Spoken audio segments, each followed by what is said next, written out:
My name is Asim Ali. I'm the Executive Director of the Big EO Center at Auburn University. And it's my pleasure to welcome all of you to the Iron Bowl round, to the championship round.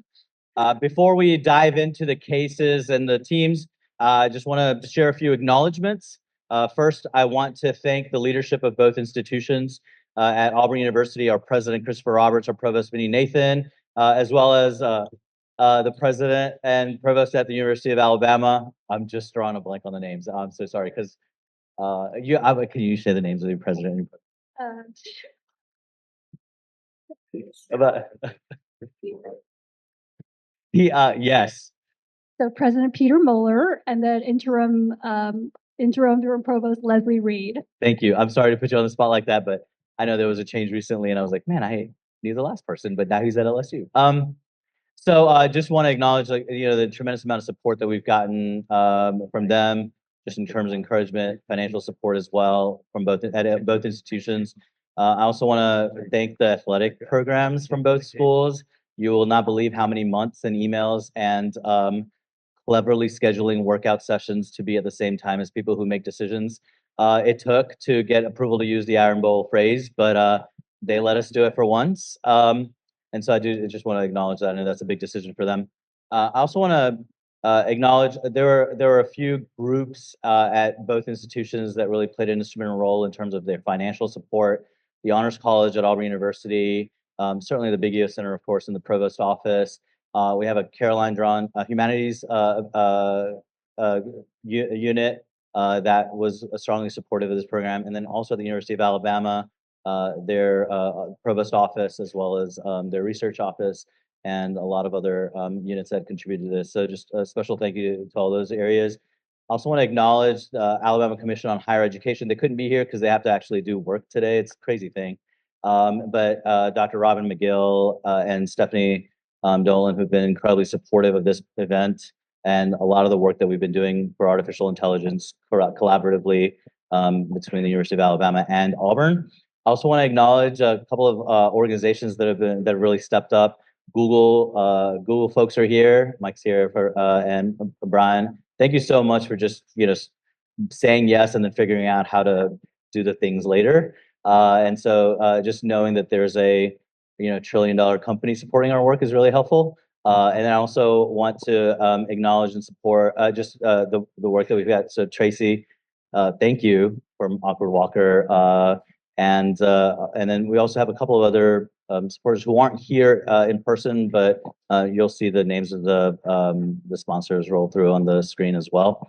I also want to acknowledge folks without whose help this event would not have happened. And I want to start with Dr. Lindsay DeCopolis and Dr. Katie Chu. I mean, the instructors, the coaches, the worked with all these students. Let's just give them a round of applause, please.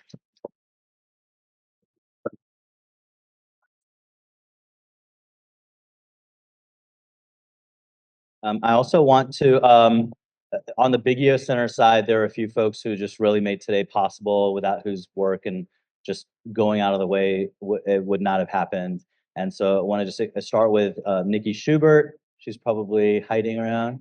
So Nikki, who is our Tinkerbell and magician for putting on events. So thank you to Nikki Schubert, Caitlin Nelson, Deella Wiley, numerous students who work in our office, Roland DeWitt, Senna, who's here taking photos. Just, there's a lot of moving pieces to put together an event like this when you're not even in town.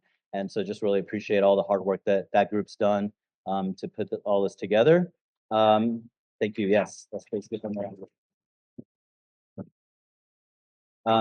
At the University of Alabama, there's also numerous folks, but the folks who are here, just want to thank the Bearfield College of Arts and Sciences, the Associate Dean of General Education and Academic Affairs, Albert Pianke is here. I saw him earlier. Oh, there he is in the back. Thank you so much for your support. Director of UA Crossroads Civic Engagement Center, Lane McClellan is here as well. Thank you so much for your support as well. Let's give them a round of applause as well.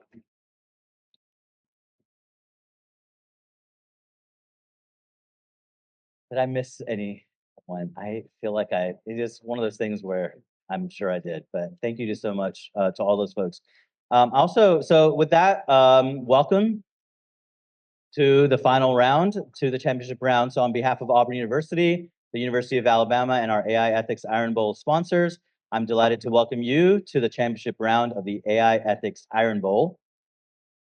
My name is Asim Ali, and I will be serving as your moderator for this match. I said that earlier, but I'm going to follow the script that Katie gave me, so I'm a script follower. We're glad that you have you all here today. The event brings together students, scholars, and practitioners to engage thoughtfully with complex ethical questions surrounding artificial intelligence. Before we begin, I'd like to review a few expectations. Teams, from this point forward, there are no substitutions. You may not consult outside materials or communicate with anyone other than your teammates during the match. Coaches and audience members, you are welcome as observers, but you may not communicate with the teams during the round. At this time, I'd like to invite our distinguished judges to introduce themselves. Hi, my name is Mike Thomas. I'm a head of customer engineering at Google Public Sector. Hi, I'm Amy Bontrager. I'm here representing the White House, working in the digital platforms. I'm Dr. Christopher Davis, and I work at a company called MPF Federal, who works closely with the Department of War and the National Institutes of Health.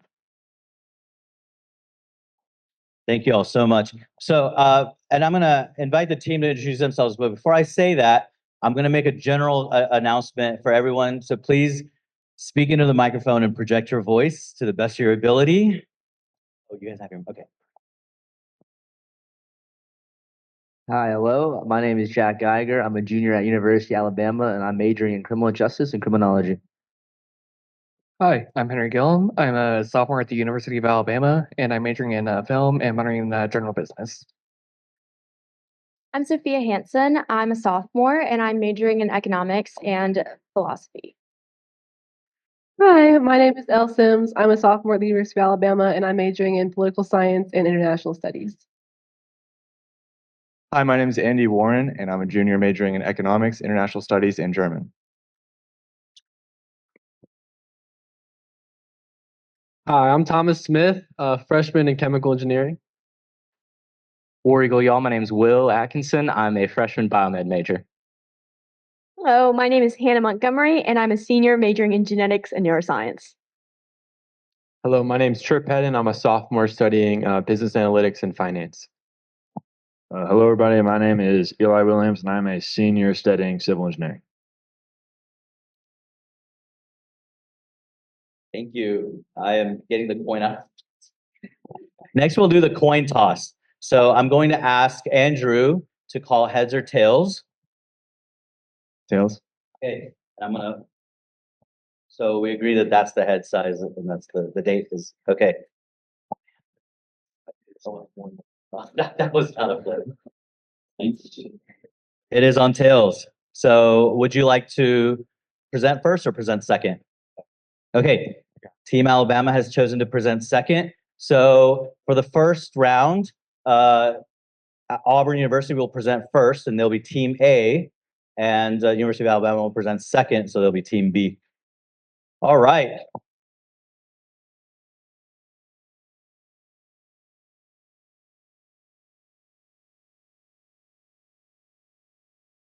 All right, now it's time for the first case. Okay, the first case is case number 4, the Desperation Index. Maria Alvarez has been driving for RideFlow for 4 years. She is the kind of driver the company once celebrated. She accepts nearly every ride, rarely cancels, and stays online through long shifts. She believes reliability is what the system rewards. One evening in Chicago, she waits outside a crowded train station. A request appears on her phone. $4.75 for a short trip across downtown. A few blocks away, another driver, Ethan Cole, receives a request for the same rider and the same destination. His offer is $6.10. Neither of them knows the other exists. Maria studies the screen for a moment before deciding what to do. Months later, an investigative report reveals that RideFlow has been using an internal system known among engineers as driver reliability model. Drawing on acceptance rates, cancellations, and driving patterns, the model estimates how likely each driver is to accept a given ride and at what price. Drivers who accept nearly everything are labeled dependable. Drivers who decline more often are labeled selective. The system does not offer the same ride at the same price to every driver. Instead, it calculates what each individual driver is likely to accept. Some drivers are offered less, others are offered more. One former engineer described the goal bluntly: to identify each driver's price floor. In driver forums, a new name begins to circulate for the system: the desperation index. Ride flow does not describe the model publicly. From the driver's perspective, pay simply fluctuates. The company defends the approach. Without dynamic pricing, they argue, the system breaks. If prices are set too high, riders leave for competitors. If prices are set too low across the board, drivers stop logging on. There is little brand loyalty in this market. Riders choose based on cost and wait time. Drivers choose based on earnings. A single standard rate, the company claims, would collapse the flexibility that makes the platform viable. Instead, RideFlow frames the system as a way of letting drivers set their own terms through behavior. Drivers who decline low offers signal a higher threshold and are eventually offered more. Drivers who accept everything signal a lower threshold and are matched accordingly. The model in this view does not impose wages, but responds to them. Critics see something else. Worker advocates argue that the system penalizes reliability and exploits an information imbalance. RideFlow knows each driver's habits in detail. Drivers know almost nothing about how offers are generated or how they compare to others. Economists disagree. Some describe the system as a rational extension of market pricing, allowing supply and demand to meet at an individual level. Others argue that it creates a hidden form of individualized wage setting that departs from shared expectations of fairness for identical work. Maria reads the article late one night after her shift. She replays the past few years in her mind. The short rides she accepted without question, the long hours she stayed online, the sense that consistency would be rewarded. The next day, she logs back into the app. A ride request appears, $5.10 for a trip across town. She hesitates. For the first time, she wonders whether the system is discovering what she is willing to accept or quietly teaching her what to expect. The question, what should Maria do next?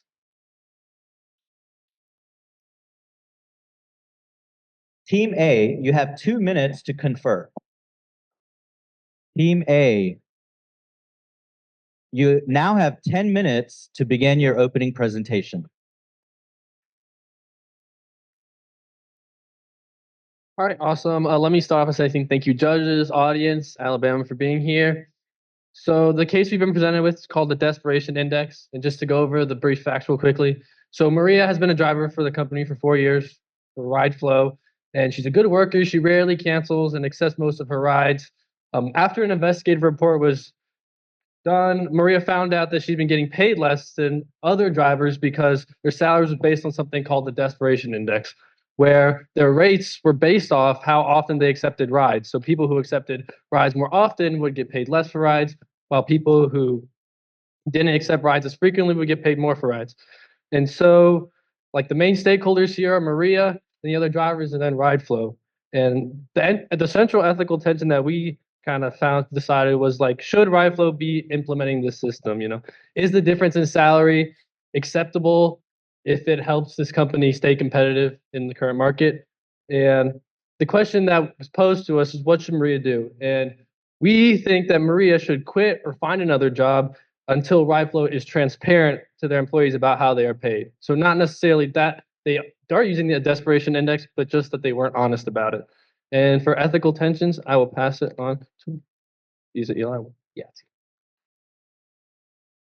All right. Thank you, Thomas. Just to reiterate, we are looking at the desperation index with the question being, what should Maria do next? And our statement is she should leave until the company RideFlow is more transparent.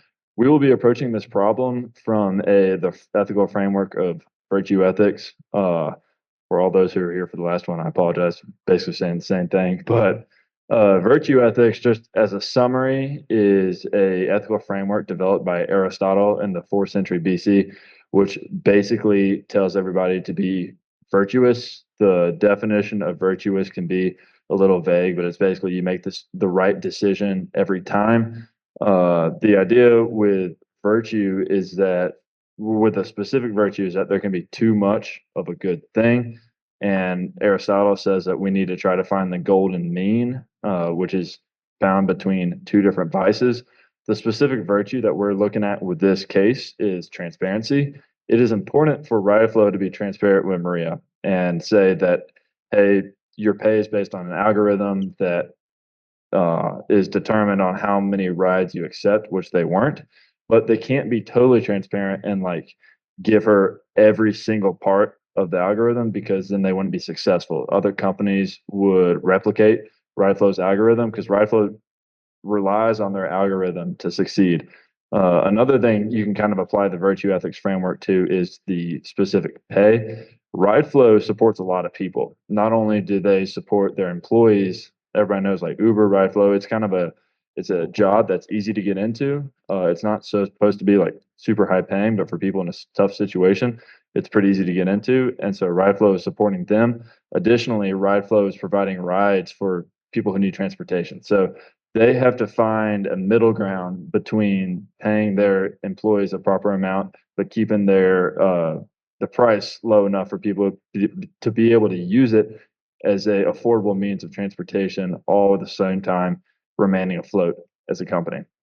With that being said, I'll pass it to Will. Yeah, so just to restate again, our claim is that Maria should quit Rideflow until they are more transparent about how they're pricing and how they're paying their employees. We're looking at this through the ethical framework of virtue ethics, doing the right thing, finding that golden mean. So in the case with this, right, the desperation index is not a great system. It directly affects and targets people who are desperate, lower class people who need money. And so these kind of jobs, they're not intended to be livable wages, but at the same time, you still have to give your employees something that they can work with. In the case with Maria here, she's working harder and getting paid less for doing so. The desperation index punishes you for being a loyal employee, which unfortunately in America is what you want. Rideflow does have ethical tension here. They need to make money, right? They're a company, they're a profit-based organization, and so they have an ethical right to say that, hey, we need to make profit here. We should be able to price how we can. The issue is that they're not being transparent with it. If you are transparent with your prices, an employee like Maria could say, well, I am being punished for working harder, so maybe I will learn the system and be a little more picky. And so that is just an issue with the system itself. And with that, I'd like to pass over to Hannah. Hi. So, as we said, in response to the question of what should Maria do next, we believe that she should leave the company if it's no longer being transparent to her. And we thought about a lot of different perspectives when thinking about this case, so I'd like to share some of those with you. So, the first other alternate option would be for Maria to stay at the company and to continue working and being more selective with the rides that she takes. But in this case, we really want to emphasize that the ethical thing is not always the practical thing. And in this case, it would be, we believe, not ethical for her to continue working for a company that is not being transparent to her and the rest of the drivers. We want to make sure that the company is saying what they're doing and giving everyone a fair chance to understand their system. The other idea that we could have is the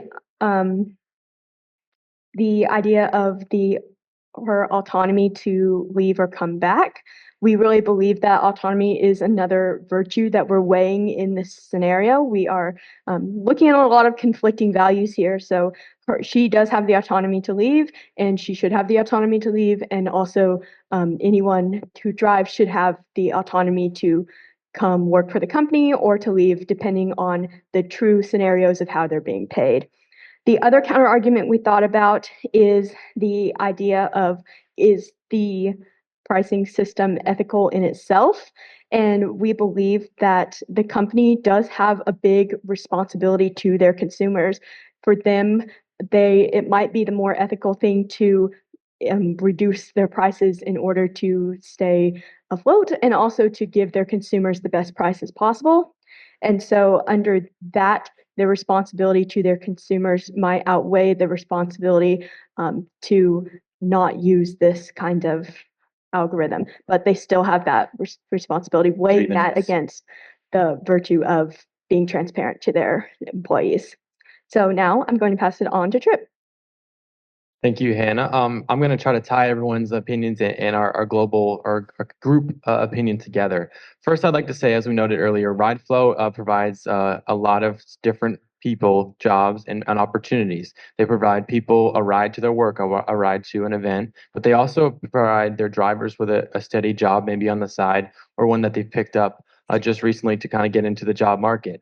I'd say, as someone who has done ride flow themselves, it's an easy spot for me to do in the summer and on the weekends.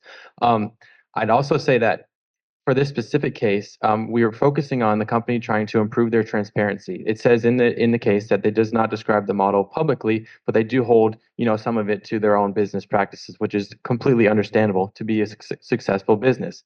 I'd also like to note that while we may not agree wholeheartedly with the desperation index, it does allow their company to find success.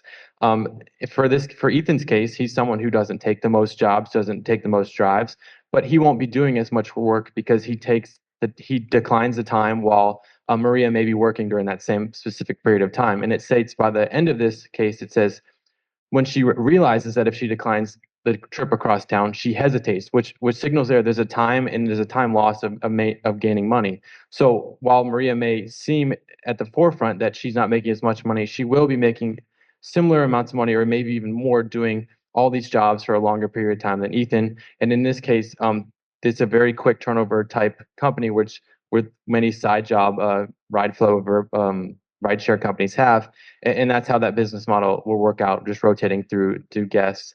I'd also like to compare this to how workers barter for their own wage floor, like there's talking about here. If someone were to be in an office job and one student may want a higher wage than another, because that's just how they work, and it's a very similar model to a rapidly adjusting wage floor model.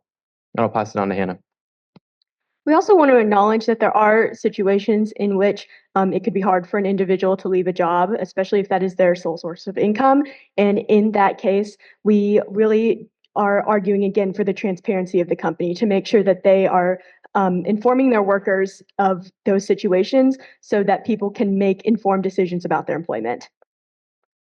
Thank you, and we see the rest of our time. Thank you, Team A.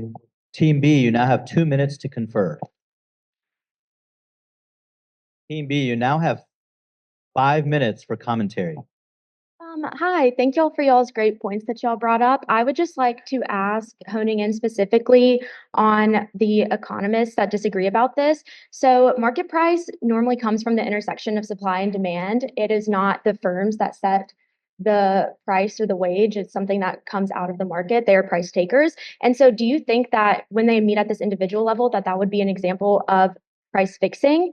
And also on kind of that same area, it's not just in situations like this that we're seeing this dynamic pricing and dynamic wages. There's several cases like with Instacart, for example, that people are charged different prices for groceries, depending on how willing they are to pay and how much they use that product. And not even just groceries, but insurance pricing, for instance.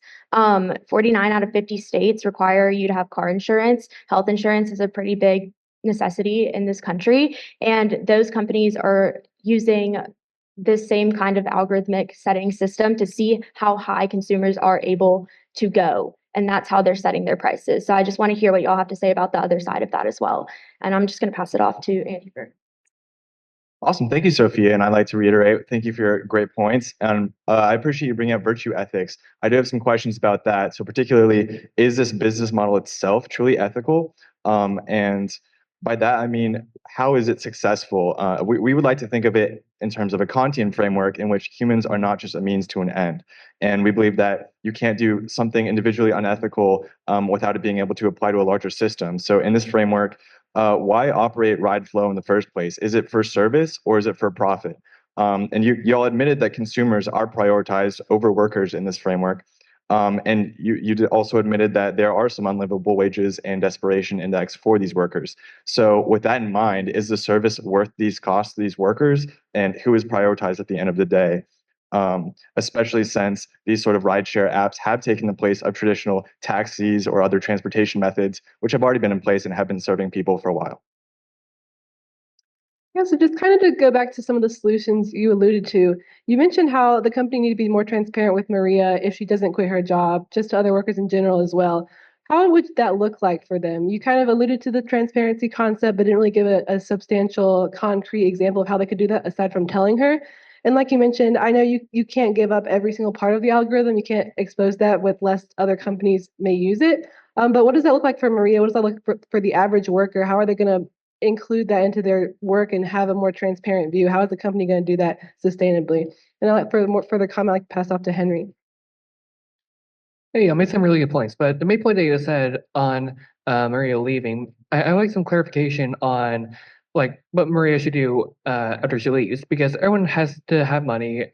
In Maria's case, we don't know what she needs money for, but depending on how she's working there for 4 years, she obviously needs money for something, whether it's rent, college. Everyone needs money for something, and I feel like it'd be, and with the point y'all made of her leaving, she needs money, whether through some other means. So I like some clarification on what you mean by her leaving and what she can do without just like leaving out of the blue. And for more points, I'm going to pass it up to John. Thank you. So to wrap us all up here, I'm just going to restate the question, which is what should Maria Alvarez do, right? She's in this tough situation of immense financial vulnerability. So essentially leaving this job puts her even more financial stress. So we believe as our group is that she should actually use the model to her advantage just because she has to think about herself in this situation, and that she should take less rides, but also keep the log of reliability, consistency for future endeavors.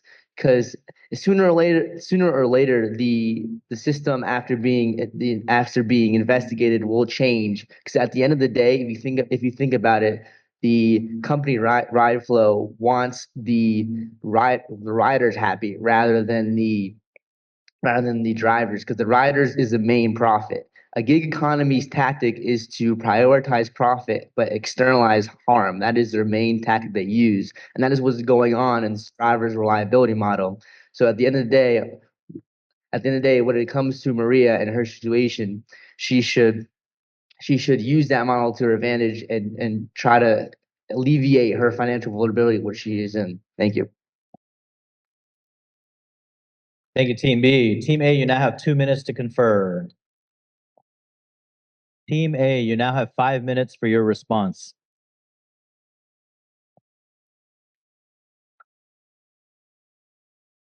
All right. Well, thank y'all so much for your questions. That really made us think a lot harder about this case. And so I want to address the last point you brought up. Basically, Maria should stay and just learn how to game the system, right? Well, you've already mentioned that, Maria is she's worked here for 4 years. This is a job that she needs to survive, right? We all need money. We all know that. Why should she stay in a system that exploits her and her vulnerability, right? This is a system that is designed for people like Maria. It's called the desperation index. The less money you have, the more likely you're going to take more rides. And so this company is deciding we can pay you less because we know we can pay you less. That doesn't seem fair to her. That's why we think she should leave until this company is at least a little more transparent about why they're paying her the way they are. With that, I'd like to pass it over to Thomas. So just kind of to build off what Will said in response to what Jack's question was, which was a good question, but how can she like game the system if the company isn't transparent about what the system is? You know what I mean? And so we tie that back to transparency. You guys brought up the question, how would that look like? I mean, and it feels like it wouldn't be like necessarily that complicated. You can get a representative from corporate or something to explain it to employees or something like that. So, but like I said, if you want to game the system, maximize your own profits, you have to understand how the system works. And with that, I'm going to pass it on to Hannah. Hi. So to answer your question about first of all, the examples of dynamic pricing in other industries, such as Instacart, the example, or healthcare. We really want to emphasize that in this case, RideFlow is stating that they are using the dynamic pricing model in order to stay competitive and decrease prices for their consumers. And so they are still putting the well-being of their consumers who they are responsible to at the forefront. But in the idea of dynamic pricing for Instacart or for healthcare, that is taking advantage of those consumers. And so we think those models would be unethical because they're not using the dynamic pricing to support their consumers, but rather to harm them. And also, you talked about the business model being ethical as far as is RideFlow itself worth it? And like you brought up, there are a lot of alternatives to transportation that are disappearing right now. And so we do believe that RideFlow as a system is necessary, and that if RideFlow as a company didn't exist, there would be something similar that would take its place eventually. Thank you, Hannah. So just to build on that and to answer your question, Andy, about if you're looking at this from a Kantian framework, which I thought was very interesting. I think Kant would say no, it's not ethical. But if you apply that to every business model in the US that keeps this country running, I don't think we would have a country. And that's why we had to look at it from a less strict model than Kantian or deontology and look at it with a virtue ethics. I mean, if it were up to Kant, it would be a bunch of taxi drivers who charge exactly how much gas is, or maybe a little bit more than that to pay exactly how much food is, but not any more price gouging than that. Which is why we chose to look at it from a framework with a little more wiggle room than deontology. And with that, I'll pass it to Trip. I'd like to respond to the point you guys made about what Maria maybe should do as an option rather than just strictly quitting the job. I'd say, like I mentioned before, that RideFlow is an off-ramp opportunity for her to maybe be input into a job system where she makes an hourly rate, or once the transparency is in place, she might deem that RideFlow is a great spot for her to work and it's still a reliable source of money. And I feel like those 2 points are key for her to make it make sense. 1 minute. With that, we cede our time.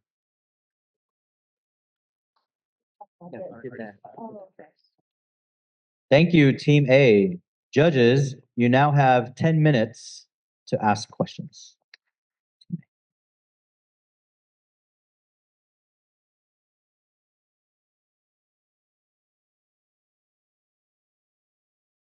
Okay, judges, please finish scoring the first round. Okay, the judges will now ask questions. 10 minutes. So you talked about Maria leaving, but I want to know what happens beyond leaving. What you kind of stopped there, but what is as far as influencing, right? That's one person leaving this company. What else would you recommend Maria perhaps doing in her ability to influence change? Yeah, so that's a great question. You know, one person leaving a company really isn't a big thing, but even small people have the ability to impact great change, right? If Maria goes online and she starts saying, "Hey, this is what this company is doing. They're mistreating their workers," I think a few more workers would follow her, and then more workers after that, and then that becomes a whole big social media issue. Social media is a huge, huge thing, and everyone has it these days, even someone like Maria. And so something like that could impact huge change by forcing other workers to leave, by telling them that, hey, what this company is doing is wrong. And I'd say she's probably very grateful to the investigative report that did the duty of maybe revealing it to more people, and she could be that spokesperson for that specific report, and she could be that person that maybe others look to that represents them to, fight for their RideFlow workers' wages. And I would say, as a result of this investigative report, I doubt Maria is the only one who realized that she was being taken advantage of. And so if Maria leaves the company, I'm sure she'll be doing it along with a lot of other people. And then, like Will said, that could spark a larger change.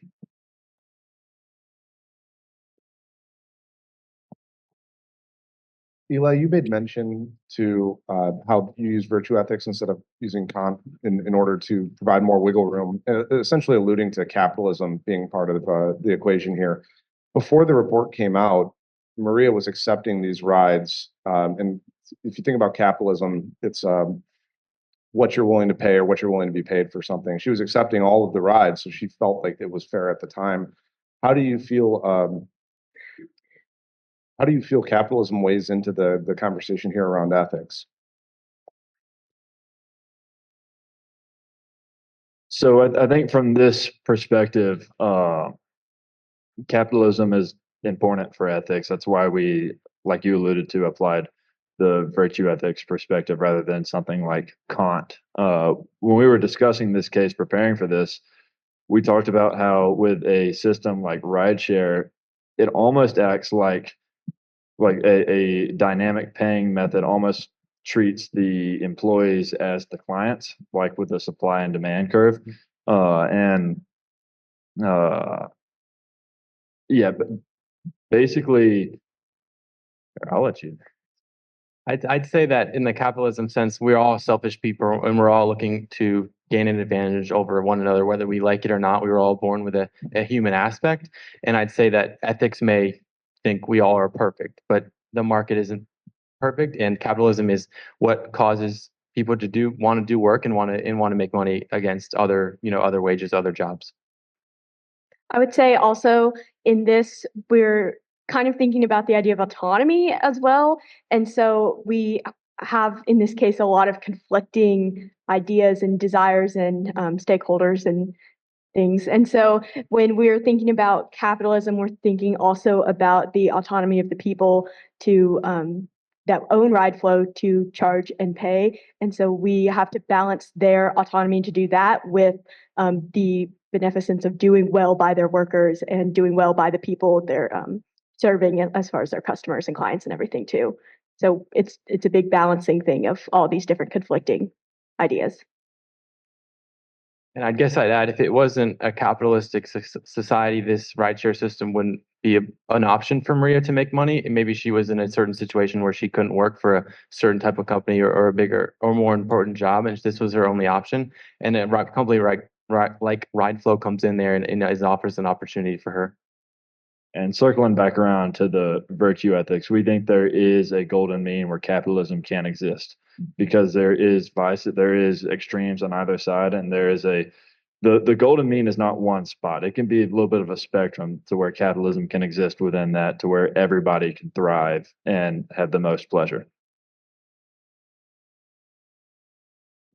I want to focus on an issue that was brought up by the other team that I think is very salient to this case, and that's the distinction between who is the subject of the dynamic pricing or costing, right? So you did address this briefly, but I'd love to hear more specifically about agency of both the company to make change, the consumers who use the service, and Maria herself. This water bottle may cost $1 here. I was in LAX the other day. It costs $5 if you're behind the terminal there. And I can't tell you, but it costs a lot more than that if we're going to get it to a soldier overseas. So that's dynamic pricing for the consumer. Does the distinction between dynamic pricing for consumers who may be trapped behind a security checkpoint hit differently than pricing for workers?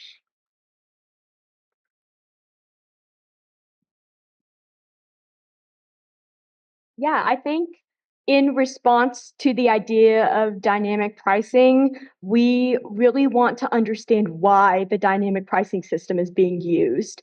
And so if we are dynamic pricing in order to lower costs for the majority of people, we think that is more ethically acceptable than dynamic pricing in order to just make a bunch more money off of people because you can. And so your water bottle example at LAX, those water bottles likely cost the same to produce here or in LA, but the dynamic pricing is being used to for the company themselves to just make more money. Whereas in this case, as we read and understand it, we're seeing the dynamic pricing be used to lower the cost for the consumers.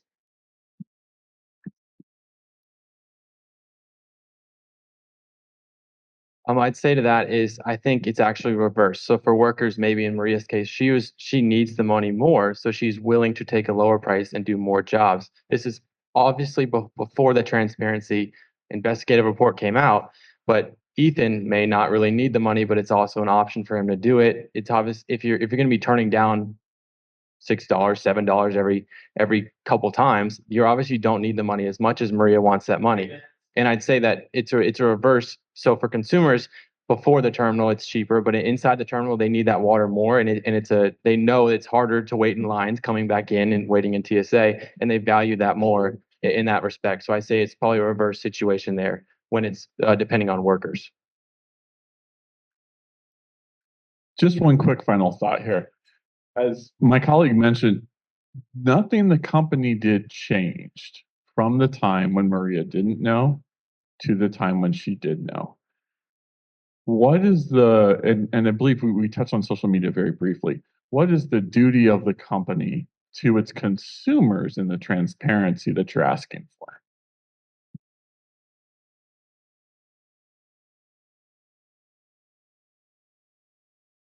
So a company's duty to its consumers is to provide the best service available while keeping it as cheap as possible, while also maximizing their own profits.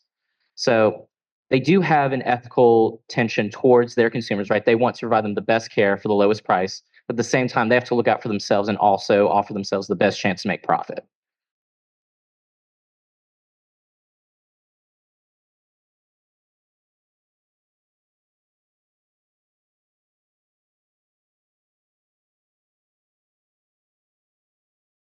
If I may, just briefly to add on to that, in terms of the transparency that the duty of transparency that the company has to its customers, I would say it's a similar idea as how people stopped purchasing milk from Fairlife, was it, when they realized like the cows were being abused. A similar thing would happen if the investigative report came out and everybody read it and realized that the drivers are being taken advantage of. I think people would stop using RideFlow as much and start using Uber or Lyft. And I think their transparency is to make sure that the company wants to be clear that they're not being totally taken advantage of, and it's more of a system. So that's why they have to be transparent. And you could see that in, airlines today where they've really expanded on dynamic pricing. Several of them are actually going out of business because they realize it may not be worth it, and they're finding value in other airlines like American or United or Delta that have other options and benefits. While they do have, a dynamic pricing model, they have other benefits that keep their customers, while other ones that may be lower have a negative impact on their, produce or how many people they can take in. Now it's time for the second case. The roles will reverse and Team B will kick off the discussion. Now for the dramatic reveal. Final case.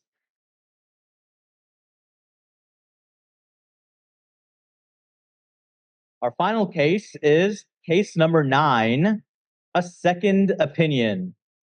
Artificial intelligence systems are increasingly used in hospitals to support diagnosis and treatment decisions, analyzing patient data and recommending care pathways in real time. These tools, often referred to as clinical decision support systems, or CDSS, are designed to assist clinicians, not replace them, but their recommendations can carry significant weight. Dr. Marcus Ellison, a cardiologist at a large urban hospital, had recently begun using one such system. The hospital had adopted it across several departments, citing improved efficiency, reduced diagnostic error, and alignment with emerging standards in care. The system analyzed patient records, imaging, and lab results to generate risk scores and treatment recommendations. Its outputs were integrated directly into electronic health records. Physicians were expected to review them. When they chose to override the system, they were required to document their reasoning. One afternoon, Marcus evaluated a 52-year-old patient, David Alvarez, who had come, Maria, who had come in intermittent chest pain. David worked in construction and had no prior cardiac diagnosis, but his family history included early heart disease. Marcus's clinical judgment suggested further testing and observation. The system disagreed. Based on its analysis, it classified David as low risk and recommended discharge with follow-up. The explanation was statistical, referencing patterns across large populations rather than specifics of David's case. Marcus hesitated. He knew the system had been trained on data sets far larger than any individual physician could encounter. Studies suggested such tools could improve diagnostic accuracy in some cases. At the same time, research had raised concerns about bias, incomplete data, and limits of applying population level models to individual patients. Hospital leadership encouraged consistent use of the system. In recent months, administrators had begun reviewing cases where physicians deviated from its recommendations, citing both quality assurance and liability. If a physician overrode the system and was wrong, responsibility was clear. If the system was wrong and the physician followed it, responsibility was less certain. Marcus also knew that patients were not always told when AI systems were involved in their care. The hospital had not adopted a formal disclosure policy. David sat in the exam room waiting. Marcus could order additional tests and admit him for observation, going against the system's recommendation. He could follow the AI's guidance and discharge him, or he could attempt a middle path. He looked again at the screen. The system's recommendation was clear. His own judgment was not. The question is, what should Marcus do next? Team B, you now have 2 minutes to confer. Team B, you now have 10 minutes for your opening presentation. All right, well, thank you very much. And again, we appreciate your time being here. So to get started off, case 9, as we just heard, is about AI systems in hospitals, specifically the CDSS or clinical decision support systems. And so as we heard from the case, these are designed to assist and not replace physicians or professionals within hospital systems. But as we heard in the case, these have taken a primary decision-making role, and in which the AI supports a diagnosis and is on the responsibility of the doctor to overturn that, upon which they are then responsible for that action. And so because of that, we see the stakeholders, Dr. Ellison, the cardiologist, and David Alvarez, the patient. And so Dr. Ellison believes, according to his personal knowledge and knowledge of the patient, that David Alvarez should have further testing.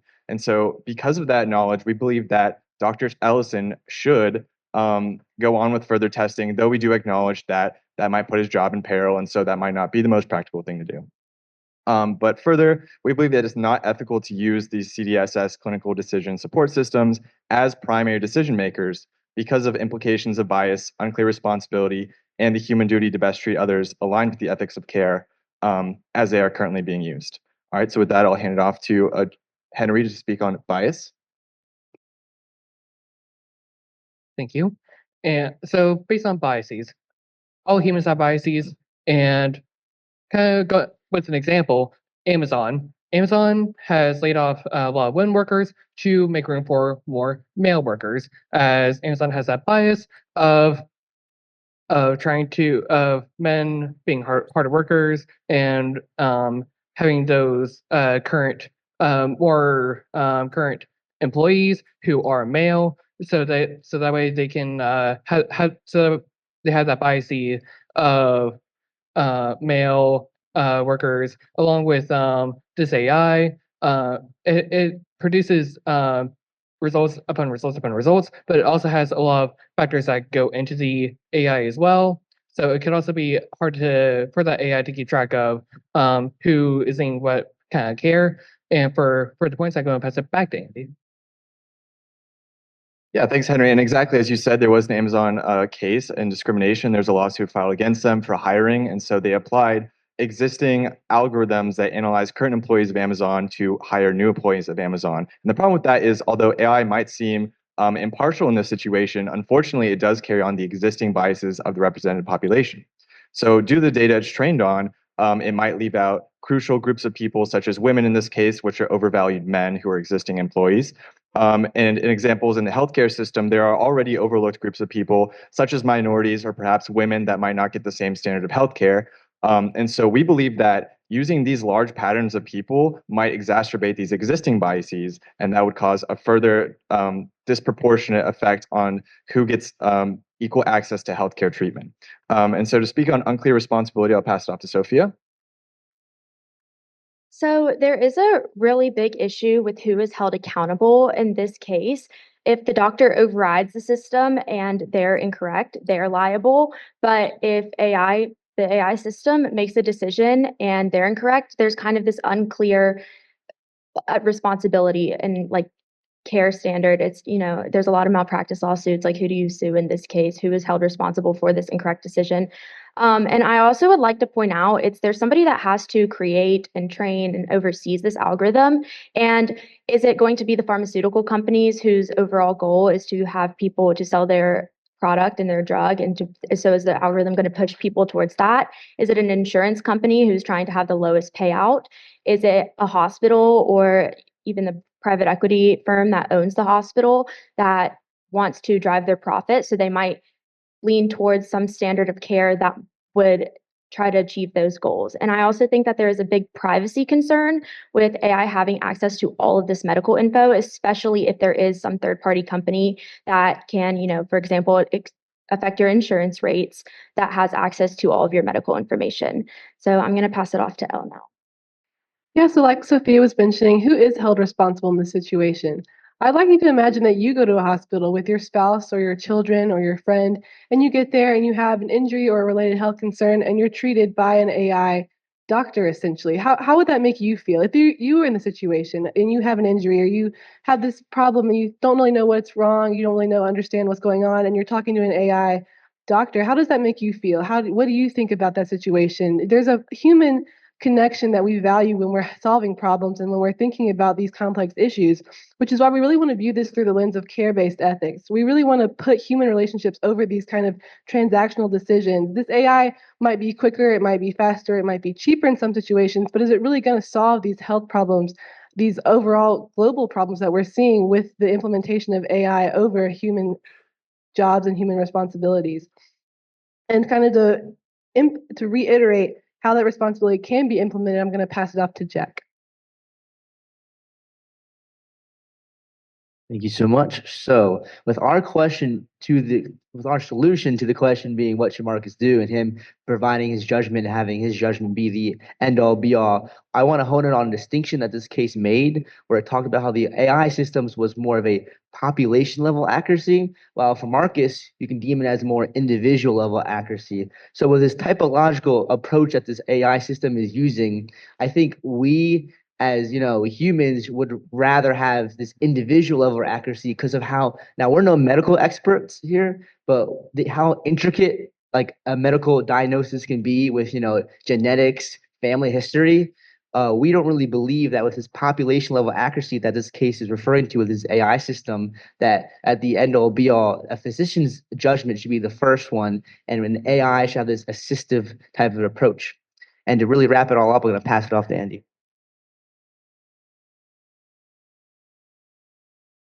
Yeah, that's a great point, Jack. And to kind of reiterate some of the points we've made.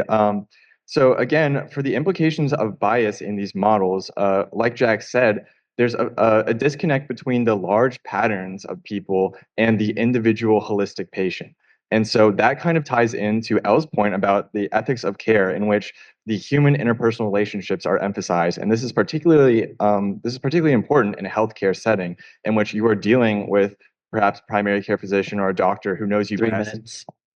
and knows you as a person. And so, for example, with the patient David Alvarez, there is some history of heart conditions, and so perhaps that's evaluated in the AI model, perhaps it's not. And we believe that Dr. Ellison would be the best person to evaluate that and decide for the patient. So in addition, that's not saying necessarily that this is not a useful support. It very much is. And so this idea that an AI system and model can take large patterns of data and kind of map that to who is most vulnerable, who's most at risk, that is a very useful tool, especially identifying people who are most at risk and who might need the most resources for treatment. However, as we have said, and as the case has reiterated, these are ultimately designed to assist and not primarily make the decisions. And so the system in itself as it exists, like Sophia was saying, puts the responsibility on the AI to make the primary diagnosis, and then the doctor is responsible for overturning that if they may, or just saying complicit with the AI's decision. And so with that, that doesn't necessarily play into key ethical components of healthcare, such as bioethics. We see ethical principles such as justice, beneficence. So these patterns of bias that might not apply to the individual patient, that would not uphold a principle of justice, which is central to healthcare, and fairness. In addition, you're trying to have a beneficence where you do the most benefit to the patient without doing harm. And so further discussion, I'll pass to Sophia. And I would like to acknowledge that there are a lot of questions in the medical field. There are areas that we might not have treatment, and that I think that AI could be incredibly useful in maybe figuring out some solutions to some problems that we don't necessarily have the capability to solve yet. But that does not mean that an AI system should be responsible for making those decisions. And I want to just kind of touch back on that privacy concern.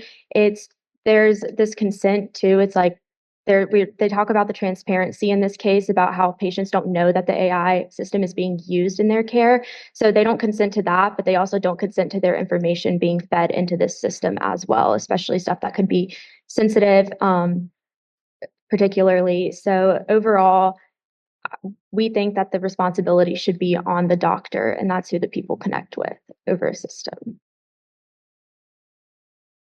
Yeah, so that wraps up our points. And again, we'll reiterate, we believe that Dr. Ellison should make the decision to have further testing, although we do recognize that he is in a unique position where he might be put at fault if he is wrong. But yes, we welcome any further questions and opportunities to clarify our points we made so far. Thank you. Team A, you have 2 minutes to confer. Team A, you now have 5 minutes for your commentary.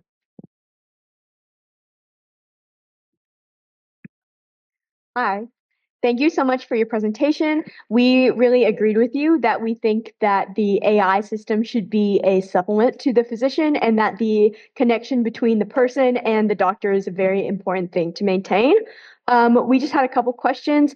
The first is about what you believe the role of AI in healthcare should be. So in this case, on paper, the AI is the assistant. So the doctor does have the final say, but in practice, the company is, or the hospital itself is kind of punishing the doctors who aren't catering to the AI's decisions. So how do you think you would remedy that problem, and how do you draw that distinction? Another question we have is, do you think that the problems that you're outlining with the AI kind of taking over the doctor's job, do you think that's a flaw of the system, the AI system? Do you think it should be built differently, or do you think that's a problem of implementation on the hospital's part? Another question is, what do you think Dr. Ellis's role beyond just going with his gut and keeping that patient overnight, what do you think his role is in the future if he encounters another case like this, and one of his colleagues encounters another case as well? Now I'm going to pass it on. So great presentation. One thing I want to bring up is pricing. So in the story, it talks about David's a construction worker, right? Those typically not a very high paying job. And so someone like him, if he's uninsured, he goes to the doctor for this heart problem. Well, if Dr. Ellis decides, well, we need to do further tests, well, David might not have the money to do those further tests. And if they're just in case tests, if they're not actively saving his life, why should he take them if he's going to have to pay more? The AI system is actually doing a great job at streamlining the care and keeping patients moving and keeping people paying lower prices. Another thing I want to bring up is how doctors can be wrong too. Doctors are human. Humans are wrong a lot more than AIs because they have feelings. In the medical field, I'm a biomed major. A lot of it is repetitive work, redundant work. You're doing the same thing. You're looking at the same what is the word? Symptoms. You're looking at the same symptoms. And so you're just going, okay, you have a rash, sore throat. Okay, you have strep throat. The problem is when you get into a redundant task like that, you can make mistakes. You can miss something very important, something that an AI isn't going to miss. For more elaboration, I'm passing on to Thomas. Yeah, so you guys talked about how AI, the data that's trained on, could be flawed. And that's very true. You're correct. It definitely can be. But I mean, for doctors, the way that they diagnose is based off patterns that they've seen before in their experiences. And so we've already kind of talked about and touched on it. It's meant as a supplement, right? All right. And when a doctor, in this case, when Dr. Ellison and the AI disagreed, it's a chance for him to find more concrete and be able to like further justify why it's right. Instead of if it agreed, then great, it's more than likely right. But now that the AI disagrees, it'll drive him further to prove that he is right and give the patient better care. And now I'll pass it on to. I'd say to add on to that and maybe more of a discussion of the increase of use of AI in doctor's office and in medicine as a whole. We did some research recently and found that 71% of doctors as of 2024 use AI as a tool, and many of them are actually switching their methods of, diagnosis. Beforehand, they might have looked at pattern data and gone that route and looked at what he had done before, what his ancestors or genes may have portrayed. But now many doctors are using, like Marcus, the kind of resolution or conclusion that AI came to kind of backtrack and prove exactly what Thomas just said, was to prove and find concrete evidence of why he believes he's different or this case is different in particular. And then just briefly, I know y'all mentioned consent and how the hospital does not have a formal disclosure policy. Do y'all have a specific opinion on how on a threshold for AI being used? Because pretty soon we're going to get to the point where it's going to be impossible not to have AI involved in stuff like medicine at all. So if people don't consent with AI, is there a certain threshold where AI is actually being used, or if it's just being used for administrative stuff? And with that, we once again thank you all for y'all's presentation, and we see the rest of our time. Team B, you now have 2 minutes to confer. Team B, you now have 5 minutes for your response. All right, well, thank you very much, Team A. We appreciate your questions and the opportunity to further discuss and think deeply about this case. So firstly, I'd like to respond to Hannah's point about what is the remedy to AI as a primary decision maker. And so we believe that this system should be a human in the loop system in which there is human oversight throughout all aspects of the process, and the human is the ultimate decision maker. And so this has precedent in many important AI models and decision-making powers. And so we ultimately believe that there is a way for humans to sort of oversee the decision-making, the diagnoses, and use it as a tool while they are still the ones that ultimately have the decision-making power. In addition, you mentioned bias of doctors, in which doctors are inherently biased. And that may be true, but going back to our point about the Amazon hiring systems, so humans are inherently biased. That's a system, that's just our society that we operate in.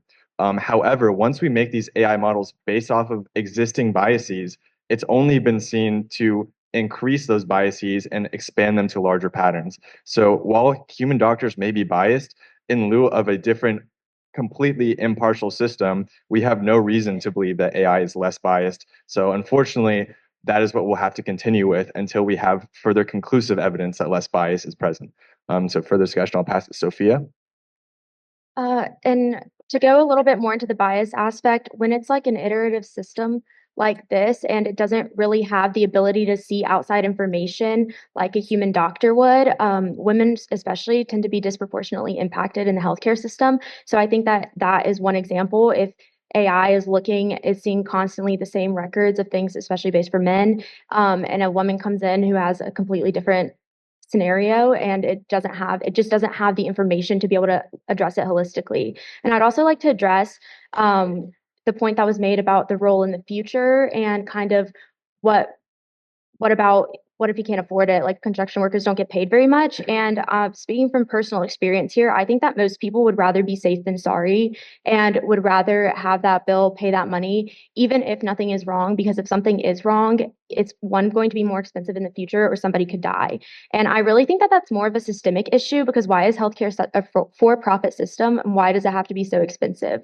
So I think that that has more underlying issues there. So I'm going to pass it off to Henry. Thank you for your questions and points. But one question I have for one of your points was one girl said if David Alvarez, if the AI said that he should go home, and that concludes for less prices. But what if Dr. Ellison and the AI agreed that he should stay longer, which that doesn't equate to a lower price. It just means that Marcus will still have to pay, and he'll still have to be in hospital care overnight, which would equate to more money that he further has to pay for the healthcare that he will receive. But for the points, I'm going to pass it out to Elle. Yeah, so to address the question of what would we do if Dr. Ellison was wrong, and to kind of counter your point that it's something AI wouldn't do, that's just factually not true. AI can be wrong. It's not 100% right all the time. And so while AI may be able to recognize the patterns it sees in people and in healthcare, it's much more complex than that. There's family history, there's genetics, there's personal habits, there's things that you might not be able to see just using data that it's been fed before. And so this also ties into our care-based ethics premise. You said that people or doctors are wrong and flawed because they have feelings. And while those feelings can impact decisions, they do. That's how we operate as people. That's what we want in our healthcare systems. We want people who care and who have emotions and who feel what we might be feeling. We want people that are empathetic with us. We don't want people that just look at patterns and see us as data. We really want people that can empathize with us and really understand where we're coming from. And so to kind of conclude it, I'll pass it back to. Yeah, and I appreciate all those points. And so just to kind of bring it all together, again, we recommend that Dr. Ellison uses his best judgment in all of these cases as the primary decision maker. And to reiterate Sophia and Henry's point, it is correct that maybe he recommends that the patient stay longer, but the AI could be incorrect on either end of the spectrum as well. Perhaps the AI recommends that he stays longer than necessary. So we think that is an issue, or maybe a potential for error that really can't be solved either way necessarily. But beyond that, yeah, we believe that this should be viewed through an ethics of care lens, and that we recommend that Dr. Ellison really is the primary decision maker in this case. And well, thank you. Well timed. Okay, I'll give a moment to the judges to gather their scores and get their questions ready. The judges now have 10 minutes for their questions. Thank you so much. It's a tricky case, but definitely something that we're all facing. So my question for the group is, we go back to the question is, what should this doctor do? What is some of the liability the doctor is going to have or need to consider if it goes against the hospital's policy of relying on the AI system? Yeah, well, thank you for that question. As we see in the case, they mentioned that due to the hospital's administration, they've been recently cracking down and reviewing these cases on a with higher discrepancy. And so essentially what might happen is if he overturns this case, they will choose to review that with higher scrutiny. And so even if he has a feeling that he might be right, let's say, to throw a percentage out there, if he thinks there's a 60% chance that this patient might have a heart condition, he chooses to do further tests. Well, if it turns out that the patient doesn't have a heart condition, well, perhaps the administration will review that case and say, well, you wasted our resources, you went against the AI system, even though there was a probable chance. And so the question is, would we prefer our healthcare systems to rely on the best judgment of our doctors, or would we rather scrutinize their every decision against perhaps this larger pattern that might be statistically correct but have individual discrepancies according to specific cases? Thank you for that question. I think it's a great question. I think that in medicine specifically, there is a really high, especially in surgery, for example, there's very high liability for the doctor, especially when emotions involved. If somebody dies, if something goes wrong, they want some sort of ramifications, they want some sort of justice. And I think that this AI system is sort of a device to kind of take some of the liability off the hospitals and off of the doctors. But we think that as a whole, you're training to go into that field. You've chosen to do this. And yes, it is difficult sometimes. And sometimes there are places, and they should be held accountable if they are wrong, if they make a poor decision. But at the same time, their liability is part of the risk that they take on when they're taking that job.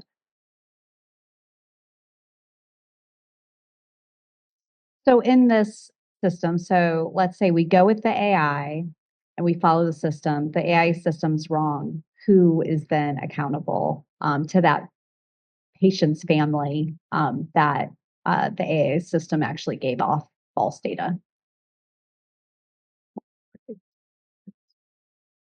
That's a really great question, and that really gets into the complexities of this case. It's not something you can really easily say definitively yes or no, or point fingers at this person's liable, this person's not. In the case, it reads as such. It says, if the system is wrong and the physician followed it, responsibility was less certain. It really is ambiguous, I think intentionally for these systems. This system, like Sophia mentioned, kind of offloads the responsibility from the hospital and from the physicians onto this AI system.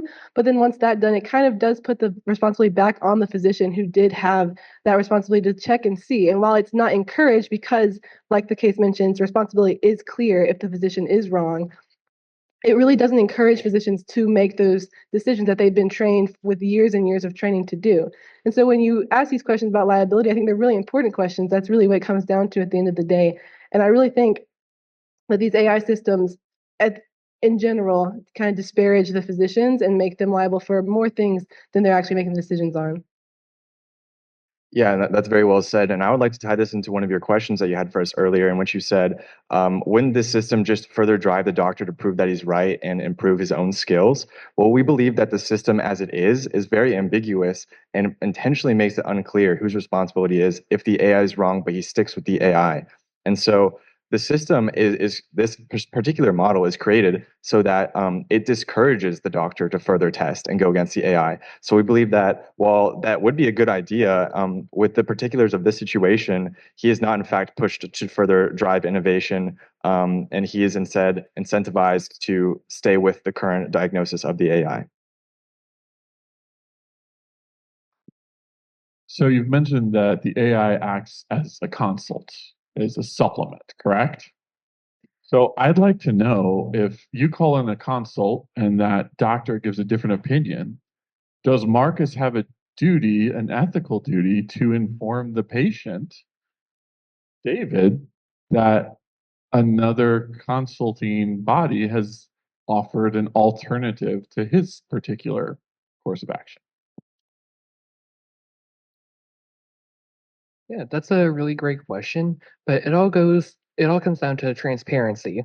Everyone has to be transparent, and it is up to the hospital, and in this case, it is up to Dr. Marcus Ellison to be transparent with the patient and the patient's family as well, because it is important to have that a second opinion, which doctors should give towards patients. And it is important for Dr. Ellison, if he goes back to David Alvarez, for him to say like, "Hey, I received this second opinion from this AI, but also my opinion is that you should stay longer." It's all about transparency at the end of the day. And I think we believe that obviously the patient should have access to the highest standard and level of care. So if there is a second opinion about what they should do in this case, I think any patient would want to know that. So yes, I do believe there is this transparency and kind of there is an ethical duty to share that there is a second opinion. I think that if it was a real doctor, we would share that second opinion. But I also do think it's important to include all of the information about what that second opinion entails too. So that the fact that it is a system that is creating this. Cardiologist at an urban hospital, tough job. If he's sharing this opinion, does that make his job harder?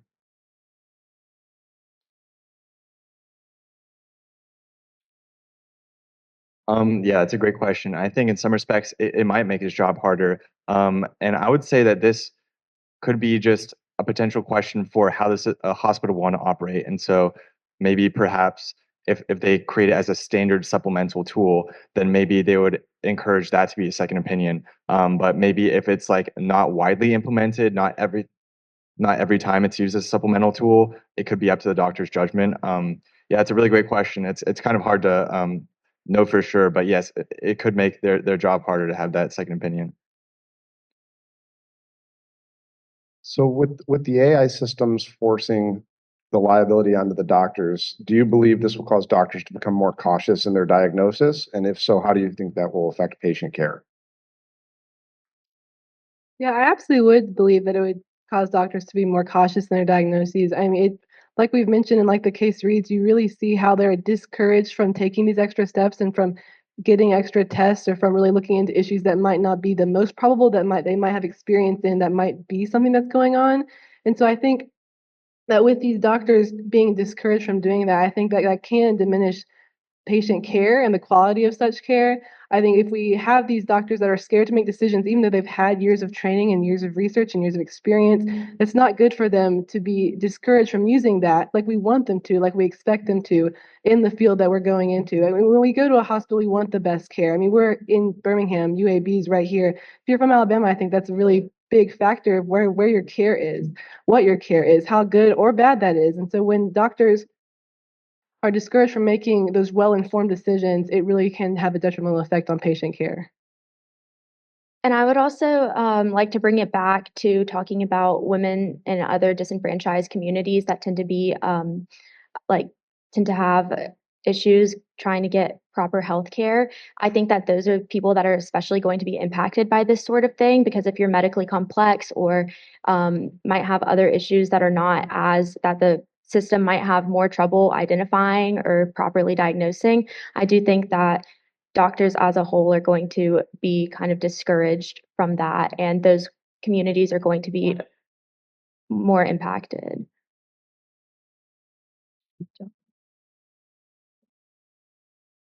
Yeah, that's a really good question. And in a sense, I would say with this new like evolution of AI in healthcare, there definitely is this institutional pressure on the doctors. And could that pressure lead to worsen patient care, which was your question? Maybe because you can kind of think of it as twofold, because now a diagnosis can be multifaceted, where it could be an opinion of a doctor, it could be opinion of an AI, or it could be opinion of an AI and a doctor.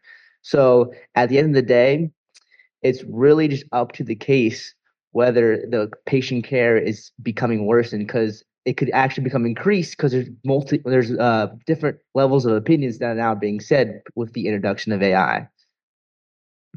Yeah, I think it's a case by case basis. That's how we evaluate medicine. And I think that's really, Please join me in thanking the participants of this round.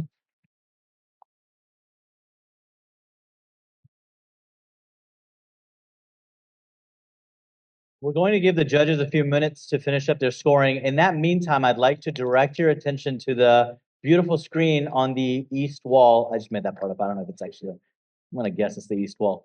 So I want to thank our sponsors, AI at AU Initiative, which is a research initiative at Auburn University, led by Dr. Hari Narayanan and Dr. Jerry Dozier. One of the student-led projects was developing, and that's Caitlin, who recently got married. Congratulations. But anyway, there's a student project to create an avatar that is programmed entirely by those students. And this is a specially written script by the student group for this event. Hi, I am Aubria. Welcome to the networking lunch of the first AI Ethics Iron Bowl between Auburn University and the University of Alabama. I'm glad to be here with students, faculty, and professionals who are not just watching this event, but shaping it. This is not a typical competition. You have already seen that in the earlier rounds. The goal here is not to win an argument. It is to examine how we think, what we assume, and how we respond when the answers are not clear. The conversations you have started today matter because the questions themselves are unsettled. Bias, privacy, surveillance, automation, misinformation. These are not future problems. They are current decisions being made by people in rooms like this one. The championship round will continue that work, but this part of the event matters too. Lunch is where the conversation becomes less formal and more honest. Students, you are sitting with people who build, regulate, study, and question AI systems. Ask them what trade-offs they face. Ask them what they worry about. Ask them what they would change if they could start over. And now, there is me, an AI avatar speaking to you at an AI ethics event. That is either fitting or a little uncomfortable. I am part of the system you are here to question, but I do not exist on my own. I was created by people. Designed and built by a student team at Auburn University, advised by Dr. Jerry Dozier. The students who built me are Jahidul Arafat, a PhD student in computer science and software engineering, Bhuvaneshwari Bodakuntla, a graduate student in data engineering, and Sawyer Womack, an undergraduate student in computer science and software engineering. Their work connects directly to the questions you are exploring today. You just encountered this in Case 3, which, as an AI, I found especially interesting. Lila, an AI actress, is nominated for an award. The question is not only whether she deserves it, but who she represents. If an AI performs, who receives recognition? And what does authorship mean? I am a simpler version of that same question. I can speak in many languages, update quickly, and deliver consistent messages at scale. I can also take feedback in real time and adjust tone or content as needed. I can even resist or completely lean into telling funny jokes.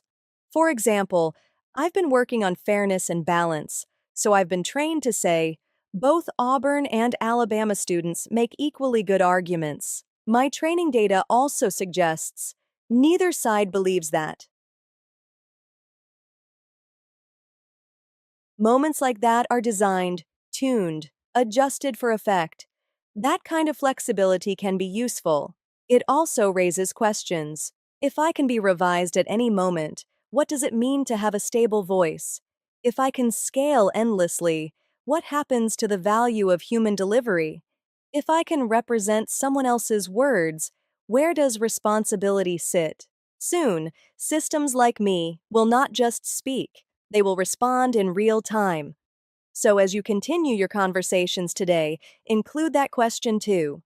Not just what AI can do, but what it should do and who decides. Enjoy your lunch, keep the conversations going, and bring those questions with you into the final round. If you would like to learn more about me, please scan the QR code or speak with Jahidul, who is here today. Thank you. Okay, yeah, almost Academy Award worthy, I think. So before we get to the decisions, I'd like to once again recognize the reason why we're here, which is the students. So I'm going to ask the students that are on either teams from both Auburn and Alabama to stand up, and we'll just recognize all of the students, please.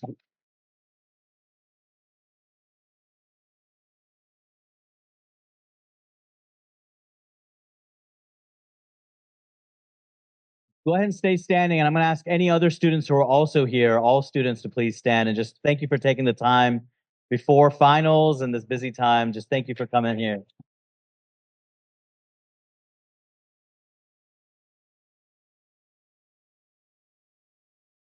Incredible. They thought they were just signing up for class. So with that, I'm going to ask the judges to share their results. First off, I want to say great job, both teams. I had Team A at 52 and Team B at 50. I concur. Amazing. These are tricky cases and things that we are facing all across government. So thank you for putting your thoughts and your energy towards these arguments and ethical cases. Team A, I have at 55. Team B, 54.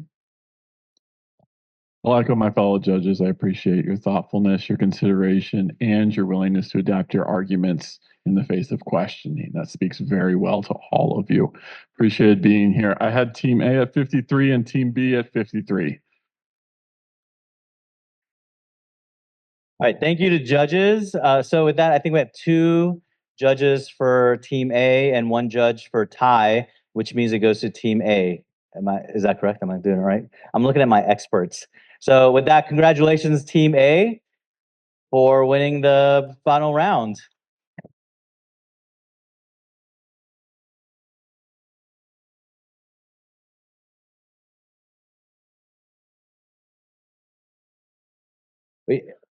Everyone involved in this program is extra, including Katie Chu. So she got this incredible bowl. Just a very quick announcement. There on July 21st, we're going to have the 4th annual AI exchange that's sponsored by the Alabama Commission on Higher Education, and several of the other sponsors are also here. So that's July 21st at Auburn University. to carry on the conversation of the intersection of skills and artificial intelligence and where the economy is headed and where jobs are headed. So the theme is from classroom to career, and more information is on the Big EO Center website for that. And with that, thank you again for all of you for attending, and have a great day. Let's carry on the conversations.